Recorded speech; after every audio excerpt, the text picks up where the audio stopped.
Alright, so today I'm going to be trying to create a mount for my Prusa i3 MK3 kit. I put the kit together the other day. Quite a nice printer, I really like it. And I use this C270 camera because it's great for manually adjusting the lens. I have one on my CR10, it works really nice. And since the printer is so new, there's nobody on Thingiverse has come up with anything for a mount for it for the MK3 yet. So I thought maybe I might be the first or something along those lines to come up with something that will work. So yeah, that's what I'm gonna do. I think there is maybe one thing on Thingiverse, but it mounts off the build plate, and I don't really like that. I want this to mount on the Z axis so it goes up and down with the Z.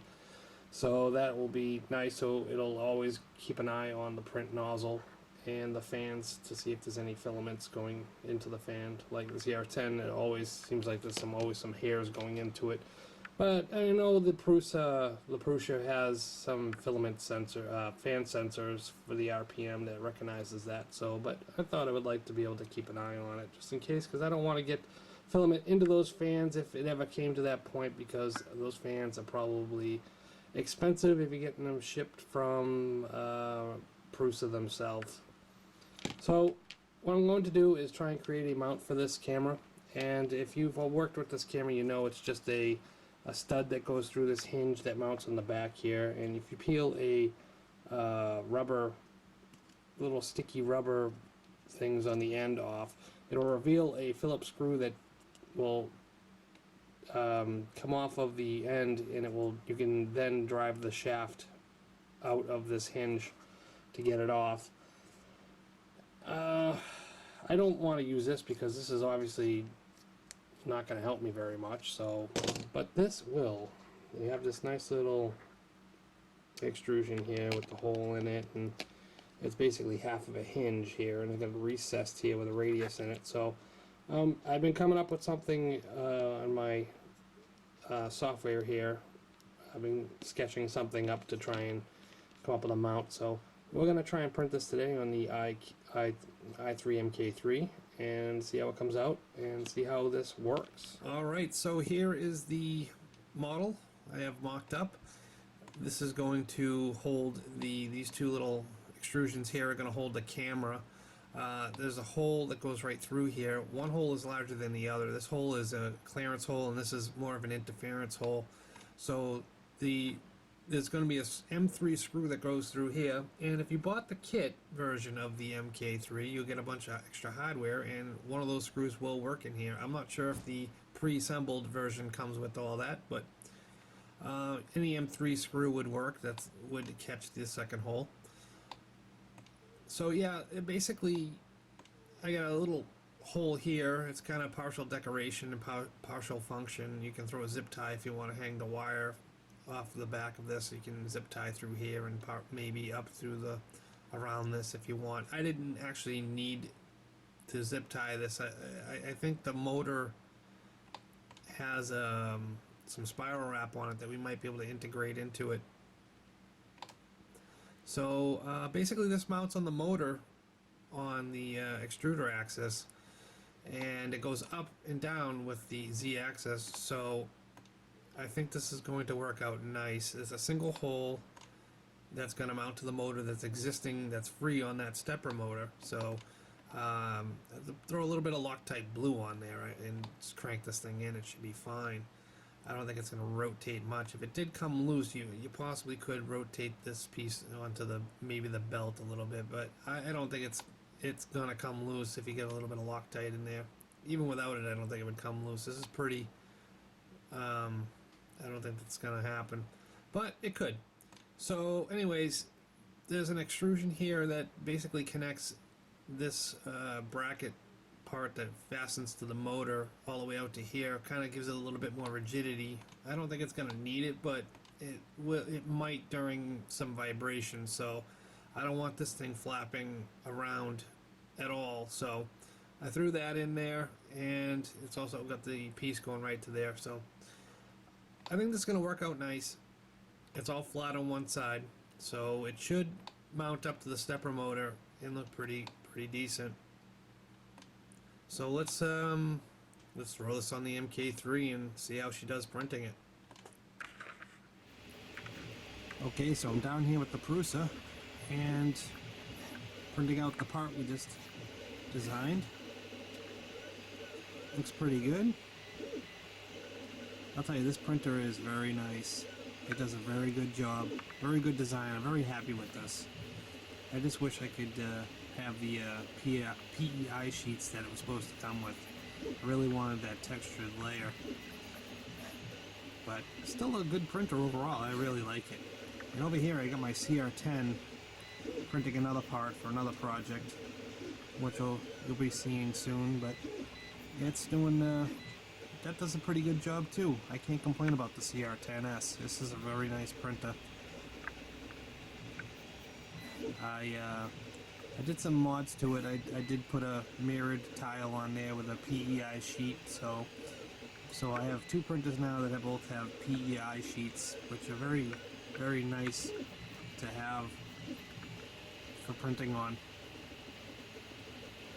And I also have a Raspberry Pi in the corner running Octoprint and streaming two webcams, one from each camera, one from each printer, and it's also feeding G-code to both these printers right now. So that is definitely a must for anybody that's doing these little printer farms in their house. It definitely makes things a lot easier.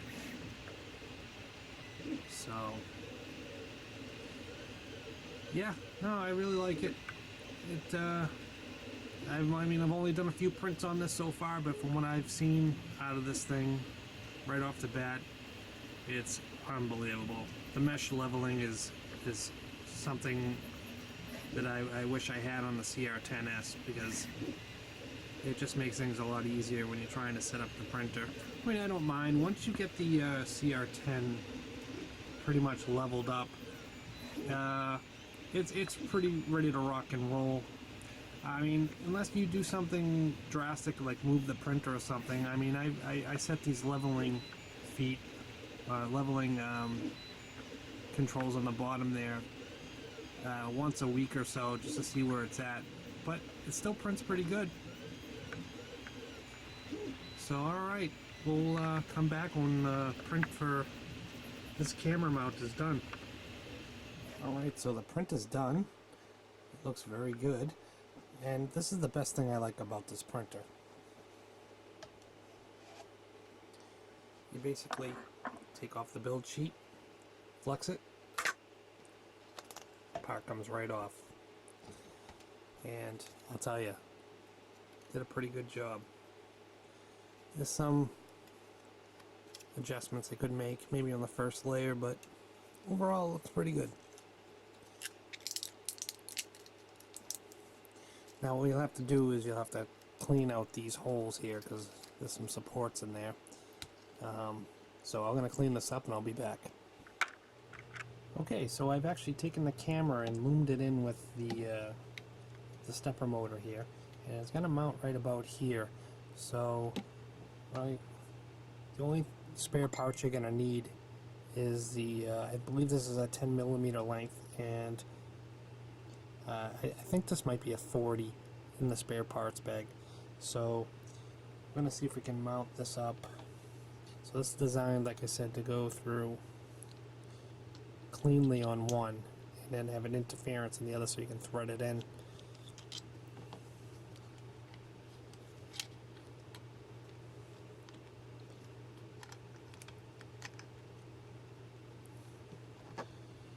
So let's see how this goes.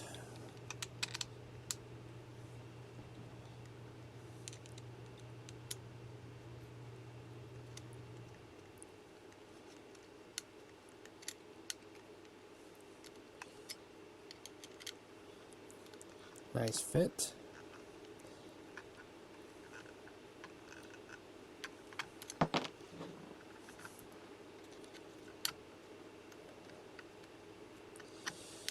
And just tightening up. And it's starting to squeeze a little bit, so I'm going to stop.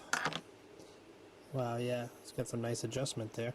And now this screw hole here is going to go made up with this one. I'm going to put a little bit of Loctite blue. Just a little drop.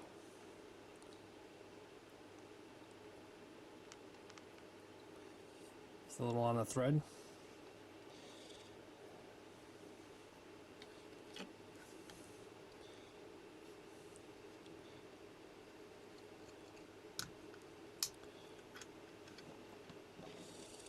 And we'll tighten that up.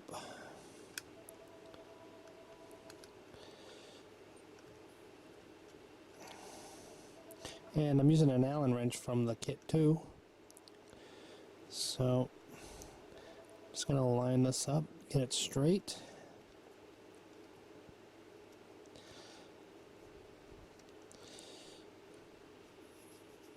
Feels pretty flush. Rotate a little bit and give it a tighten. And that's that. So let's take a look what we got here.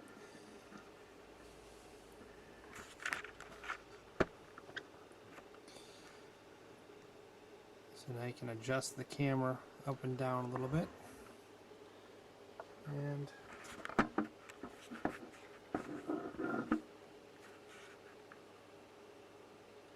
that's what it looks like. Not too bad. So let's get a shot of what it's actually seeing. And that's about it.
Well, I hope you guys like this video. Like I said, I'm doing different things. I can't always do amplifier repair because I always don't have it or have the time for it. So, you know, you're going to see my other hobbies.